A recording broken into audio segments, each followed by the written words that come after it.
Ada kutilan satu aja, satu RW tahu. Betul nggak? Ibu itu ada kutilan satu. Karena diwartakan terus menerus, kutilannya tambah banyak. Karena dia sedang mengundang kutil-kutil baru untuk datang. Karena dikeluhkan. Hati-hati dengan perasaan. Makanya saat sakit jangan jatuh perasaan kita pada kondisi sakit. Perasaan kita tumbuhkan pada pikiran dan perasaan sehat. Kan saya sudah ajarkan tempo hari. Botol kosong mau diisi. Jangan dilawan kekosongannya. Karena kekosongan itu tidak bisa dilawan kecuali diisi dengan air. Kekosongan dalam sekejap akan hilang. Gelap itu jangan dilawan. Karena kegelapan itu tidak bisa diusir. Satu-satunya cara mengusir kegelapan, hadirkan cahaya. Kebencian itu jangan dilawan. Satu-satunya untuk melawan kebencian, hadirkan cinta dan kasih sayang. Itu kan beres. Udah gitu belum? Ya.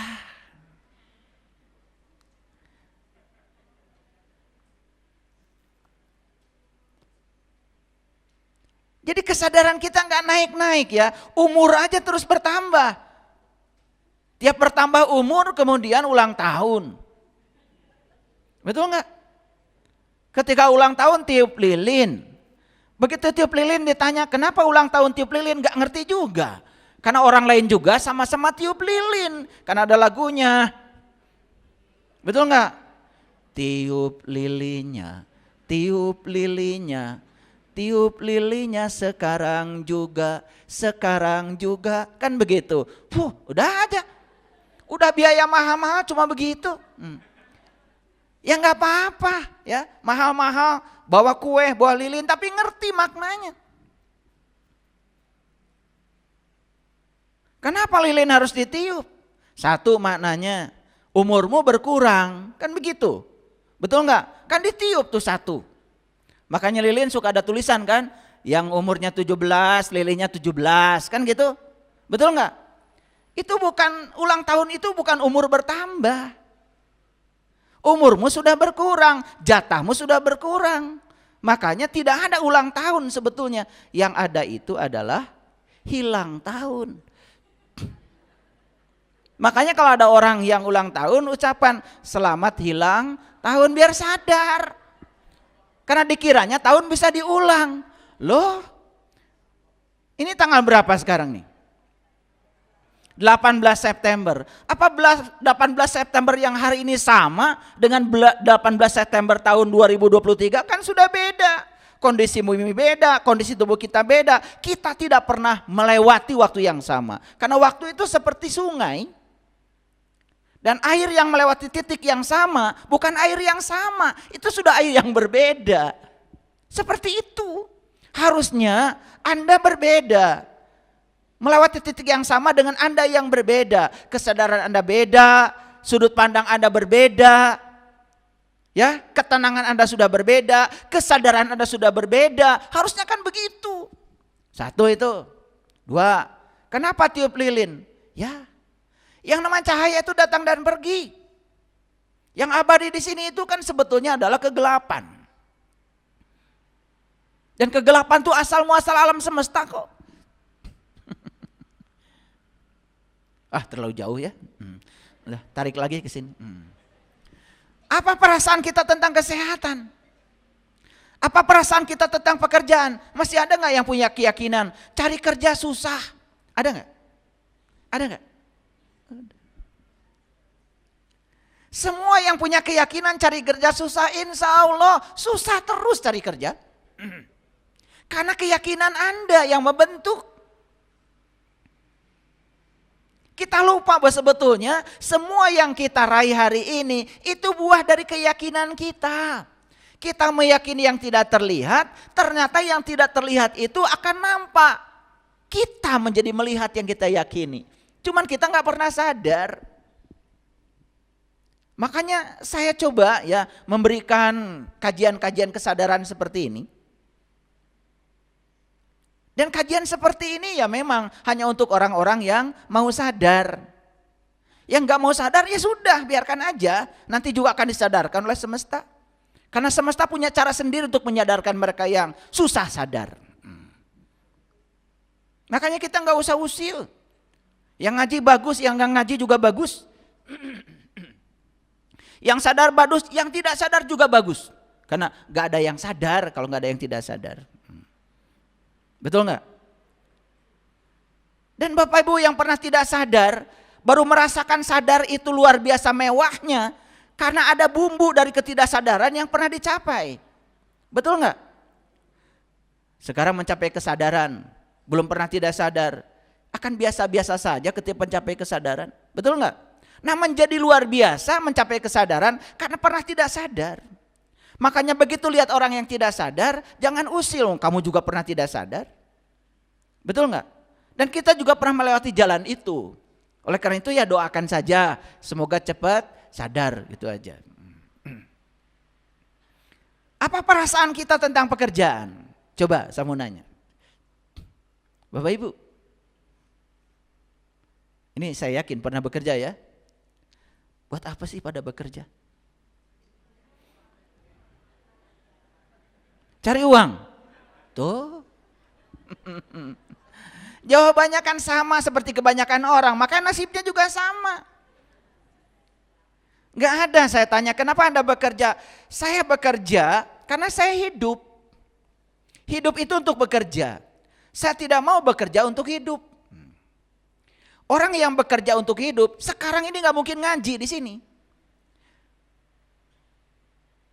Pasti dia sedang bekerja untuk mempertahankan hidup. Karena bagi dia ngaji aja seperti ini penghasilannya hilang karena tidak bisa hidup. Jadi bersyukur nggak bisa ngaji? Bersyukur. Berarti ini sudah kelompok manusia yang hidup untuk bekerja. Kalau hidup untuk bekerja itu mulai berkah itu. Kenapa? Dia sudah hidup. Yang bekerja untuk hidup belum hidup. Kan baru bekerja untuk mempertahankan hidup. Coba hanya mempertahankan hidup saja sudah susah. Apalagi berkarya dalam hidup. Mempertahankan hidup itu sudah susah. Kenapa? Lagi-lagi keyakinan. Ada nggak orang yang meyakini kalau saya bekerja saya dapat uang, kalau saya tidak bekerja saya tidak dapat uang? Ada nggak yang punya keyakinan gitu? Kamu itu akan dapat uang kalau bekerja. Padahal ada saat di mana kamu tidak bisa bekerja lagi, tapi uang dibutuhkan. Ini keyakinan ini akan jadi kenyataan. Ya, hati-hati ya, hati-hati. Makanya hati-hati. Ini kajian penting. Ya, saya bagi hadiahnya. Harusnya kan saya tetap dapat uang walaupun tidak bekerja. Kan keyakinan itu yang harus dibangun. Rekening saya tetap bertambah walaupun saya tidur. Rekening saya tetap bertambah walaupun saya piknik. Gimana caranya? Makanya jadi orang kaya itu harus malas. Buat apa jadi orang kaya segala dikerjain sendiri? Betul nggak? Jadi orang kaya itu harus malas. Orang kaya itu pagi-pagi sarapan, habis gitu olahraga, habis itu dengar musik, betul nggak? Habis itu jalan-jalan sama keluarga, tapi duitnya ngalir aja terus. Kan gitu yang enak, betul nggak? Itu juga keyakinan. Kalau kita punya keyakinan bahwa kita ini kalau bekerja dapat uang, tidak bekerja tidak dapat uang, itu keyakinan. Kita akan melihat yang kita yakini itu menjadi kenyataan. Bisa gitu? Bisa. Gimana caranya? Nah, ini caranya.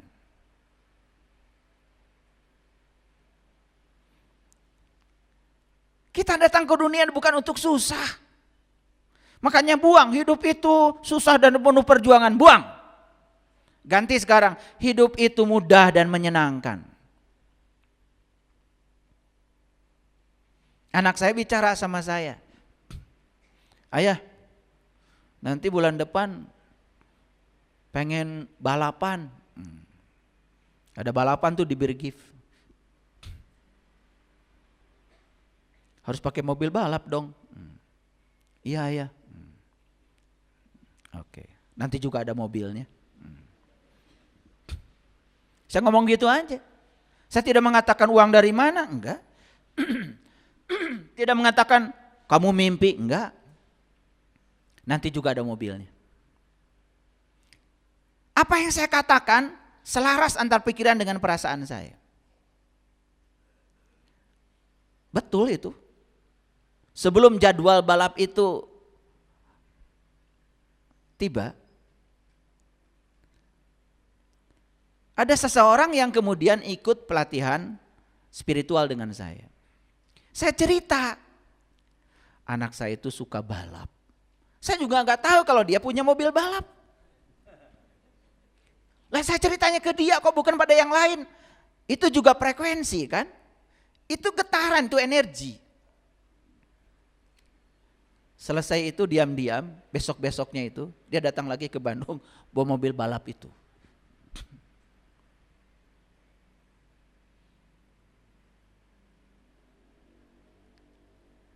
Kita selalu berpikir bahwa uang itu segalanya. Untuk mewujudkan segala keinginan kita harus selalu dengan uang. Maka kita jadi capek ngejar-ngejar uang. Betul nggak? Padahal uang kalau udah ada juga dibelikan. Hati-hati dengan pikiran. Begitu kita mengatakan pekerjaan ini satu-satunya yang bisa menghasilkan uang.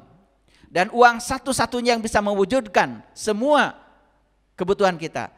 Kita akan terpatri di pikiran kita. Semua yang kita yakini walaupun belum terlihat sekarang, suatu saat akan mewujud menjadi kenyataan yang bisa kita lihat. Paham ya? Oke. Sama untuk yang lain-lain. Untuk hubungan pribadi sama, ya, seperti itu. Jadi hati-hati dengan suasana hati dan perasaan kita. Karena ada hubungan yang tak terputuskan dengan dunia kasat mata. Apa yang kita rasakan ini ada hubungan dengan dunia kasat mata.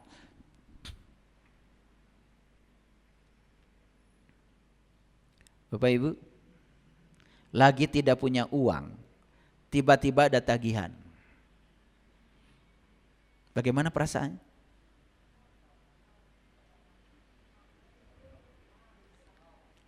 Langsung ngobrol ke tetangga?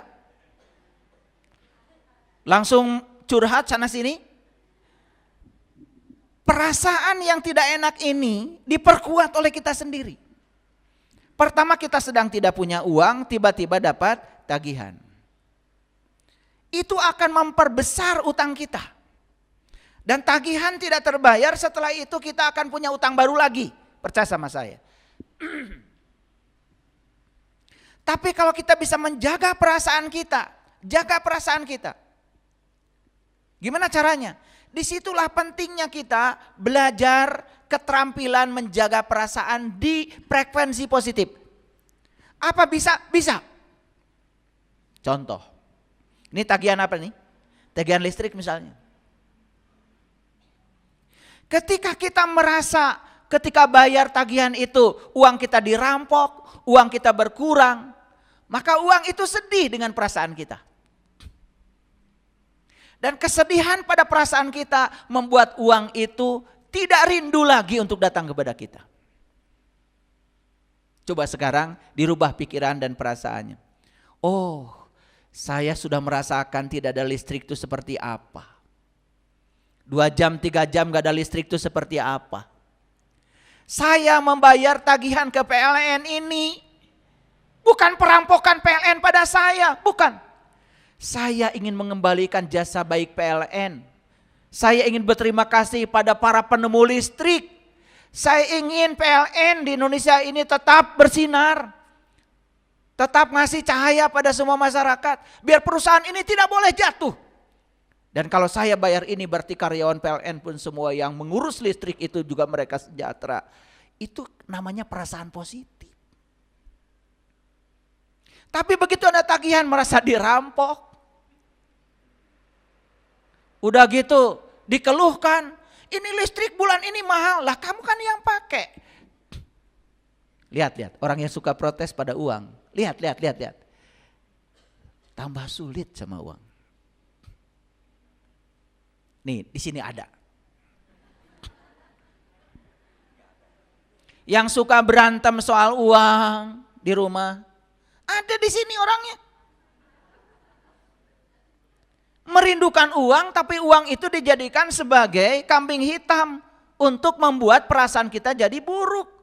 Bahkan ada orang di ruangan ini ketika dapat gaji tidak bahagia. Saya tahu orangnya, perlu saya tunjuk? Uang sudah datang dia tidak bahagia, karena apa? Pikiran mulai mikir. Wah, ini SPP anak, ini. Perasaan langsung negatif, kata uang. Tekaduhung aing mah datang ke dia.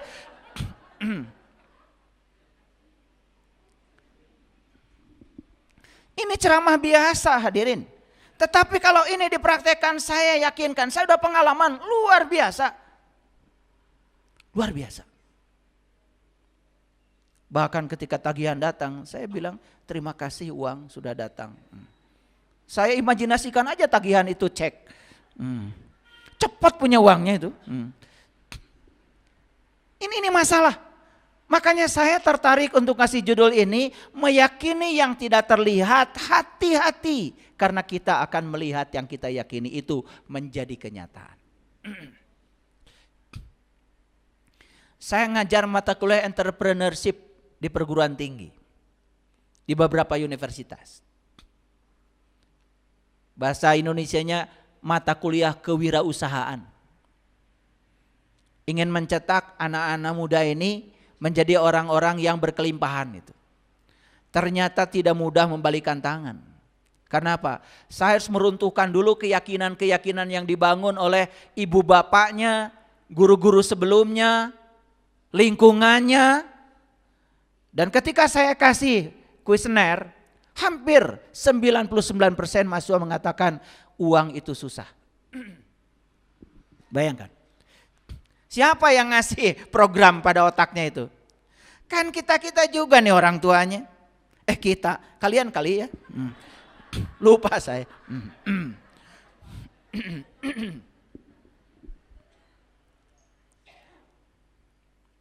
Kita ini selalu berpikir bahwa segala kebutuhan hidup harus dipenuhi oleh uang. Makanya kita jadi mengejar-ngejar uang.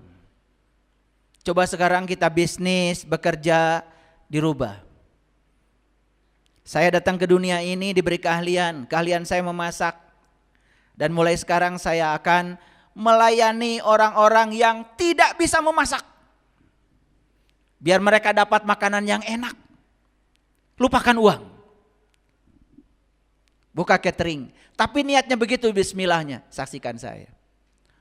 Bahkan uang yang datang itu lebih berkah. Daripada kita jualan makanan mencari uang. Sedikit saja dirubahnya, tapi saksikan berkahnya akan luar biasa berlimpah.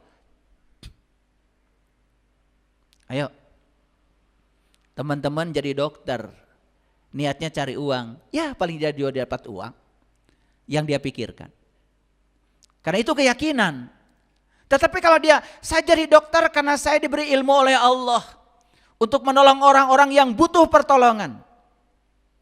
Saya akan tolong orang-orang yang butuh pertolongan medis. Dengan sepenuh hati saya. Karena saya percaya, saya sedang dipakai Allah menjadi kepanjangan tangannya untuk menyampaikan cinta kasih Allah lewat peran saya sebagai dokter. Apa uang tidak datang? Lebih banyak. Jadi kita bukan mengejar uang, uangnya yang mengejar kita. Tidak terhormat manusia yang mulia mengejar-ngejar uang. Uang itu harus ngejar kita. Makanya uang harus rindu sama kita ya. Nah kalau ingin dirindukan uang nanti ikut pelatihan khusus. Tanggal 10 Oktober saya khusus akan memberikan pelatihan khusus bagaimana dirindukan uang. Ya. Bayar.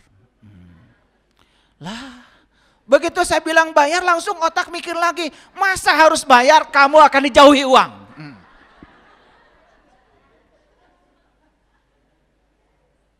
Itu perasaannya negatif berarti. Maka lihat orang-orang yang suka mempermasalahkan, ya. Lihat saya semuanya. Ada sepatu baru, bagus, mahal. Tuh, mau beli. Ek nepi ka iraha oge. Karena perasaan terhadap uangnya negatif. Ya.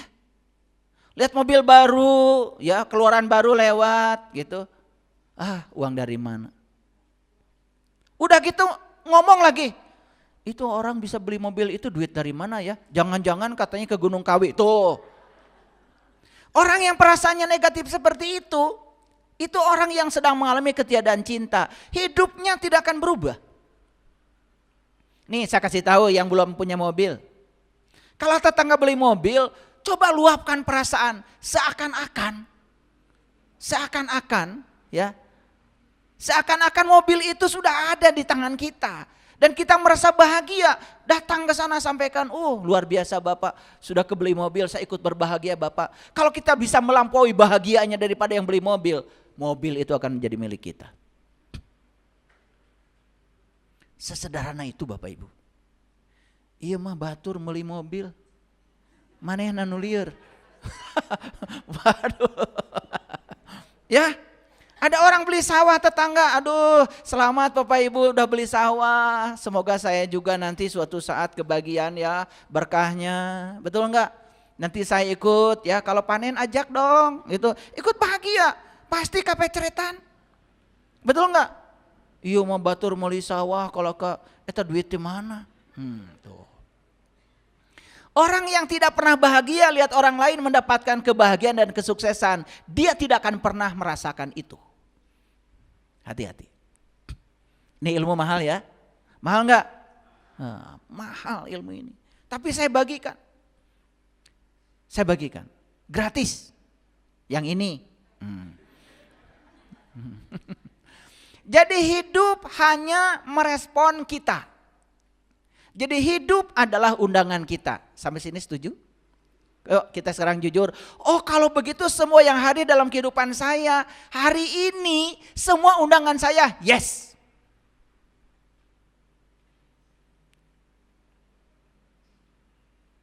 Semua yang mengundang adalah dirimu.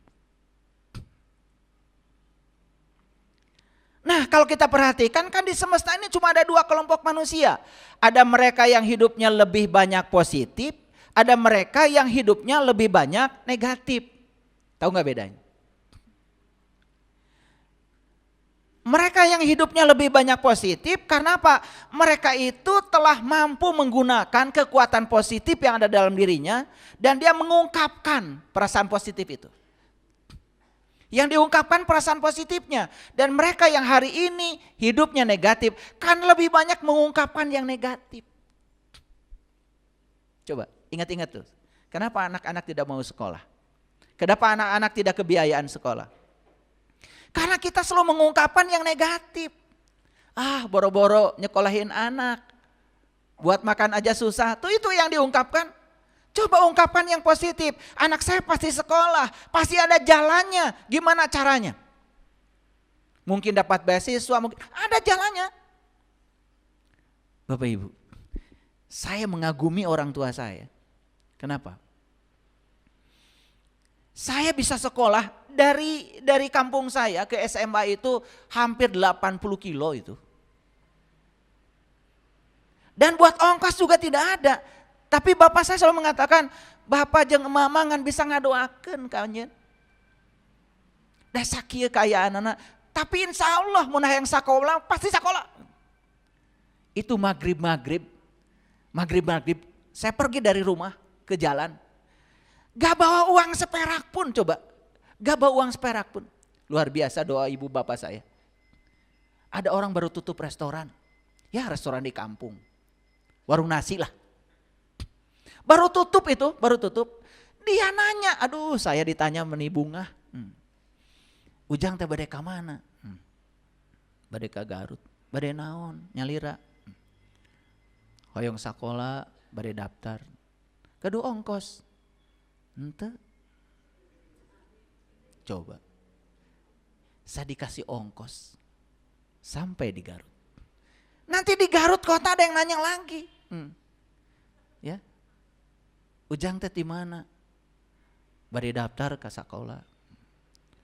Kulam di mana? Teu gaduh wargi di dieu. Gaduh artos. Henteu. Saya tadi dia ngongkos. Ada aja pertolongan. Atas we di dia atuh tiasa adan teu. Oh adan mah eta mah tiap dinten. Dites adan, suara saya bagus. Tos cenah nama ngawuruk ngaos di dia tuh. Ketemu jalan lagi. Itu cerita di Garut. Mau sekolah ke Bandung, sama ceritanya begitu. Tapi saya bisa sekolah.